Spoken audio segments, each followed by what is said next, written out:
ஜெய் வாராகி, ஜெய் ஜெய் வாராகி. நம்ம டிவியை சப்ஸ்கிரைப் பண்ணுங்க, பெல் பட்டனை அழுத்துங்க. அன்பு நேயர்களே, ஏப்ரல் மாத ராசி பலன்கள். இந்த ஏப்ரல் மாதத்தை பொறுத்தவரையில் ரொம்ப ஜாக்கிரதையாகவும் ரொம்ப கவனமாகவும் எச்சரிக்கையாகவும் இருக்க வேண்டிய ஒரு மாதமாக அமையுது.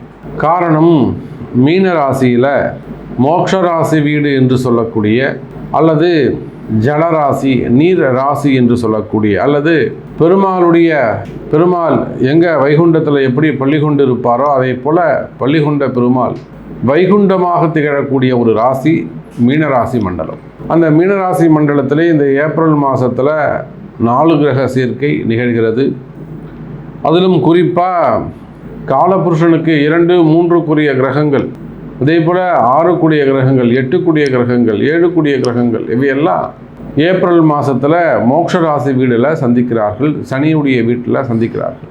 அப்போ மீன ராசியிலே ராகு சுக்கிரன், ராகு புதன், ராகு சூரியன், அதே போல் கும்பராசியிலே செவ்வாய் பகவானும் சனி பகவானும் இணைவு. தனித்த குருவாக மேஷ ராசியிலே குரு பகவான் அமைந்திருக்கிறார். அதே போல் கன்னி ராசியில் கேது பகவான் இணைந்திருக்கிறார். அப்போது ஒரு 4 கிரக சேர்க்கை அல்லது பாவ கிரக சேர்க்கை இதெல்லாம் இந்த ஏப்ரல் மாதத்தில் நிகழ்கிறது. மிகுந்த எச்சரிக்கையோடு செலவீனங்கள் அதிகரிக்கக்கூடிய மாதமாக அமையும். பொதுவாக தேவையில்லாத சண்டை சச்சரவுகள், தேவையில்லாத ஒரு மனக்குழப்பங்கள் இவையெல்லாம் திடீர்னு ஏற்படுவதற்கு வாய்ப்புகள் உண்டு. ஒரு சிலருக்கு திடீர் அதிர்ஷ்டங்கள் ஏற்படும், ஒரு சிலருக்கு பார்த்திங்கன்னா திடீர் மனக்குழப்பங்கள் ஏற்படும், ஒரு சிலருக்கு திடீர்னு பார்த்திங்கன்னா ஆரோக்கியம் சம்பந்தப்பட்ட பிரச்சனைகள் வரும். ஒரு சிலருக்கு ஏன்னா இந்த செவ்வாய் சனி சேர்க்கை இருக்கின்ற காரணத்தினாலே அதிகப்படியான கோபங்கள், அதே போல் மெயினாக வீண் விரயங்கள், அல்லது எந்த முடிவை எடுக்கிறது எந்த முடிவை எடுக்கக்கூடாது, நம்ம எடுக்கக்கூடிய முடிவு சரியா தவறா அப்படி அந்த மாதிரி கன்ஃபியூஷன்ஸ், இதெல்லாம் இந்த 4 கிரக சேர்க்கை, 2 கிரக சேர்க்கை. அதே போல் தொழில்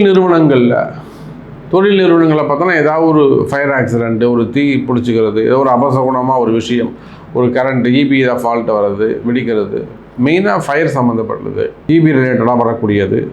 அப்படின்னா ஒரு பெரிய எக்ஸ்பென்சஸ், ஒரு மிஷின் டக்குன்னு வெடிச்சிடுறது, அது ஃபேக்ட்ரி சம்மந்தப்பட்ட அட்மின் சம்மந்தப்பட்ட இடங்களில் சில ப்ராப்ளங்கள். அதே போல் வீடுன்னு எடுத்துட்டிங்கன்னா வீட்டுக்குள்ளே ஏதாவது ஒரு பாம்பு வருது, வீட்டுக்குள்ளே வேறு ஏதாவது விஷஜந்துக்கள், தவளைகள், அந்த மாதிரி ஏதாவது விஷஜந்துக்கள் வருது, இதெல்லாம் அறிகுறிகளாக அமையப் போகிறது. அப்போ ஒவ்வொரு ராசிக்கும் இந்த ஏப்ரல் மாதம் எப்படி இருக்க போகுது, என்னென்ன மாதிரியான நிகழ்வுகள்லாம் நடக்க போகுது, உங்களுக்கு ஒவ்வொரு ராசிக்கும் உங்கள் ராசிக்கு என்ன நடக்கும் அப்படிங்கிறத முழு விபரத்தோடு நம்ம பார்க்கலாம். வாருங்கள். அன்பார்ந்த சிம்ம ராசி அன்பர்களே, இந்த மாதம் அதே அற்புதமான மாதம், அதுவும் குறிப்பாக சிம்ம ராசிக்கு நல்ல யோகமான ஒரு மாதமாக அமைய போகுது. காரணம் என்னன்னு கேட்டிங்கனாக்கா, சுகாதிபதி சுகஸ்தானம் என்று சொல்லக்கூடிய 4ஆம் வீடு, சிம்ம ராசிக்கு 4வது வீடு சுகஸ்தானம், செவ்வாயுடைய வீடு விருச்சகம். அப்போ பொதுவாக செவ்வாய் சூரியன் பகை கிரகங்கள், வீடும் ஒன்றுக்கு ஒன்று பகை வீடுகள். ஆனால் இந்த ஸ்தான அளவிலே பார்க்கின்ற பொழுது செவ்வாயுடைய வீடு ரொம்ப சுகஸ்தானம். செவ்வாயுடைய 2 வீடுமே 4, 9 கூடியது. நீங்கள் சிம்ம ராசி ஆனாலும் சிம்ம லக்னம் ஆனாலும் 4, 9 கூடியது. செவ்வாய் பகவான் உங்களுக்கு சுபராக அமைந்து மங்களகாரகனாக அமைந்து விடுகிறார். அப்பேற்பட்ட மங்களகாரகன் பாக்யாதிபதி உங்கள் ராசியை பார்க்கிறார். அப்போ நீண்ட நெடுங்காலமாக நடக்காத விஷயங்கள் எல்லாம் இந்த மாதம் ஏப்ரல் மாதம் உங்களுக்கு நடக்க போகுது. சிம்ம ராசி என்பர்களே, நான் 4 வாட்டி எலெக்ஷன் நின்றுட்டேன் சாமி, 4 வாட்டியும் தோற்று போயிட்டேன். இந்த வாட்டி நீங்கள் ஜெயிக்கிறதுக்கான வாய்ப்புகள் உண்டு. அதுக்கான அதிர்ஷ்ட தேவதையை கையில் எடுங்க, உங்களுக்கான அதிர்ஷ்ட தேவதையை கையில் பிடிங்க, இந்த கட்டியமாக பிடிங்க, நல்லா வேண்டுங்க. அதை சொல்லுவது தான் உங்கள் பிறப்பு ஜாதகம். அப்போது சிம்ம ராசி என்பர்களே, 4 சுகஸ்தானம், 9 பாக்யஸ்தானம்.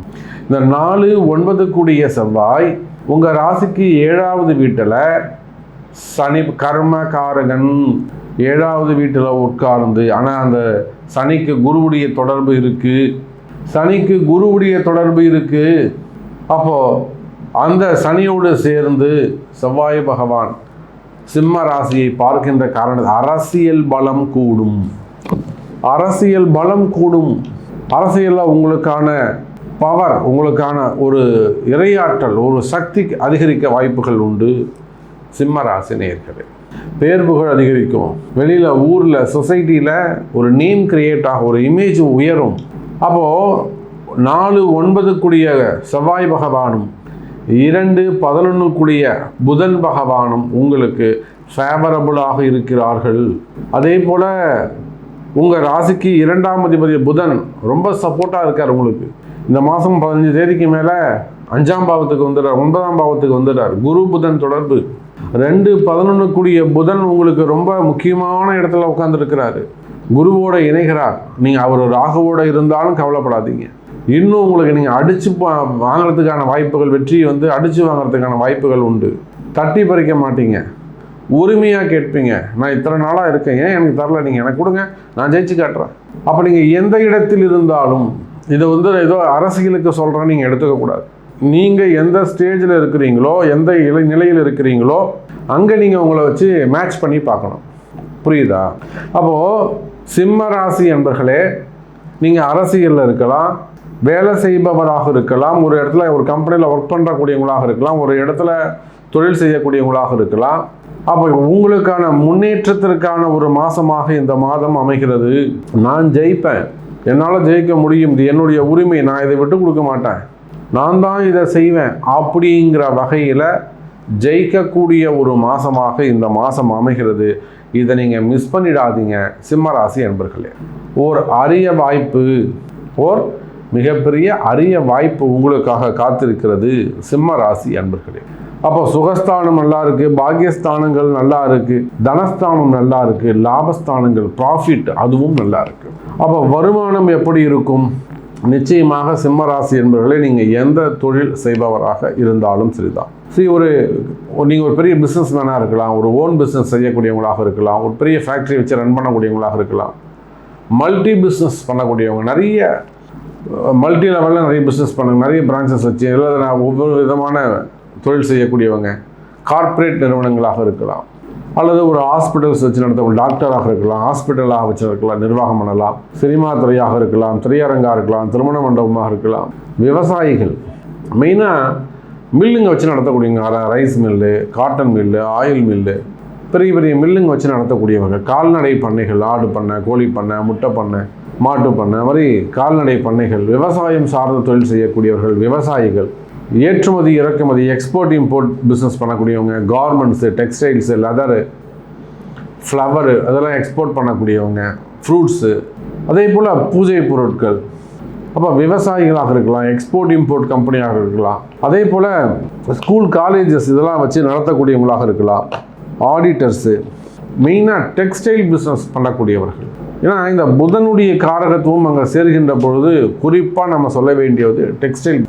இது உள்நாடாக இருக்கலாம், வெளிநாடாக இருக்கலாம், சின்ன சின்ன மொத்தமாக வாங்கி விற்கிறவங்களாக இருக்கலாம், ட்ரேட் பண்ணக்கூடியவங்களாக இருக்கலாம், இல்லை பருத்தி அந்த விவசாயத்தில் ஆரம்பித்து கடைசியில் ஹோல்சேல் வரையிலும் எத்தனை ஸ்டேஜ் இருக்கோ நீங்கள் வச்சுக்கோங்க. ப்ரொடக்ஷனாக இருக்கலாம், சேல்ஸாக இருக்கலாம், மார்க்கெட்டிங்காக இருக்கலாம், ட்ரேடிங்காக இருக்கலாம்.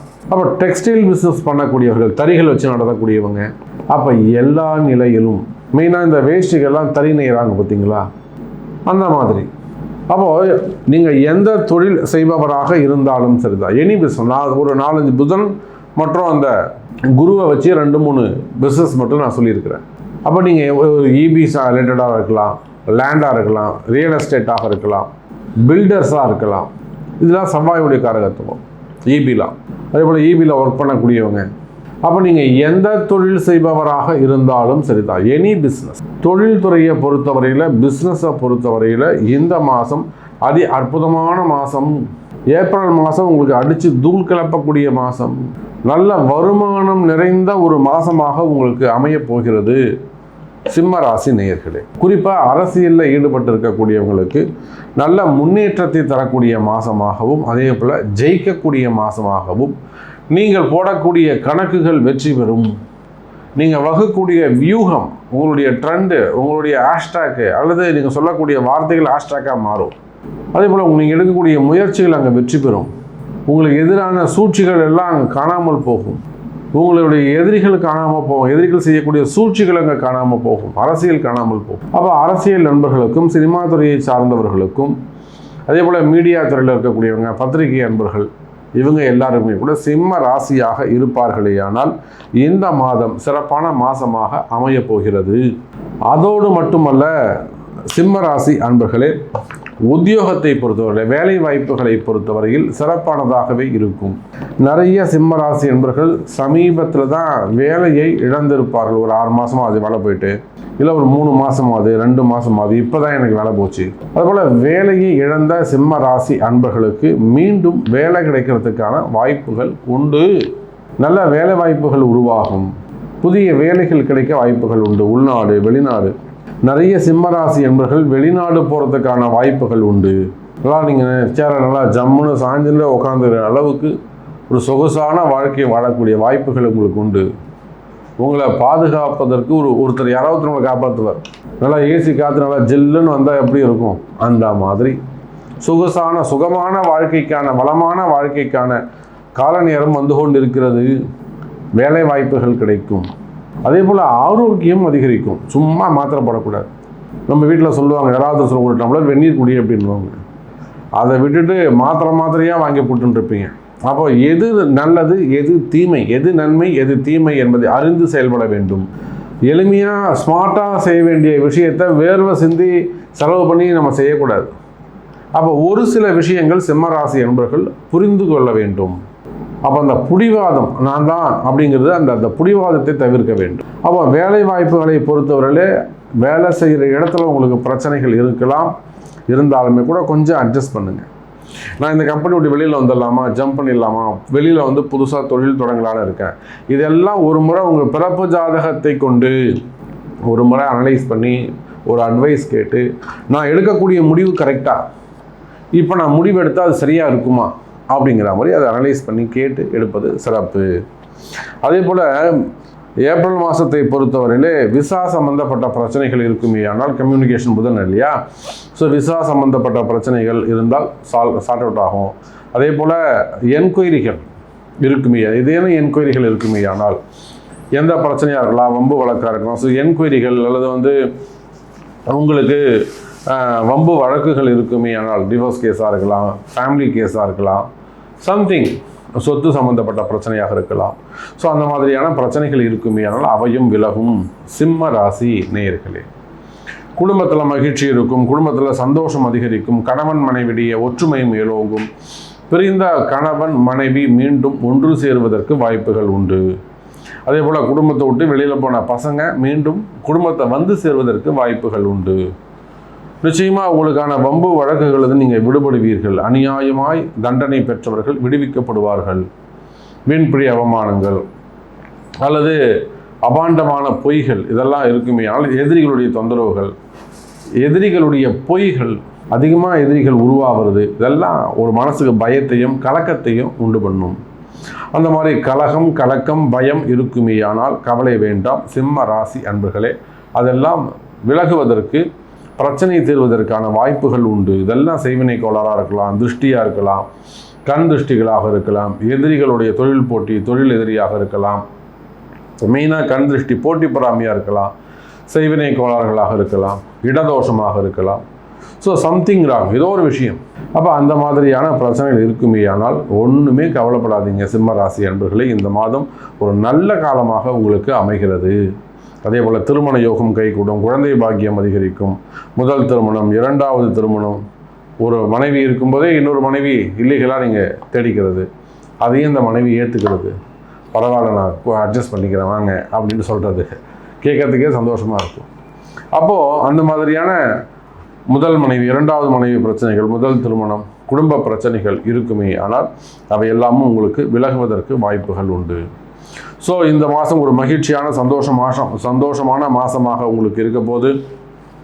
மேலும் உங்களுடைய கேள்விகள் எதுவாக இருந்தாலும், சாமி எனக்கு இது நடக்குமா அப்படிங்கிறதான உங்களுக்கு கேள்விகள் இருக்குமே, சந்தேகங்கள் இருக்குமே ஆனால் நிச்சயமாக தொடர்பு கொள்ளுங்கள் என்பதை தெரிவித்துக்கொண்டு மீண்டும் ஒரு அற்புதமான பதிவில் சந்திக்கிறேன். ஜெய் வராகி.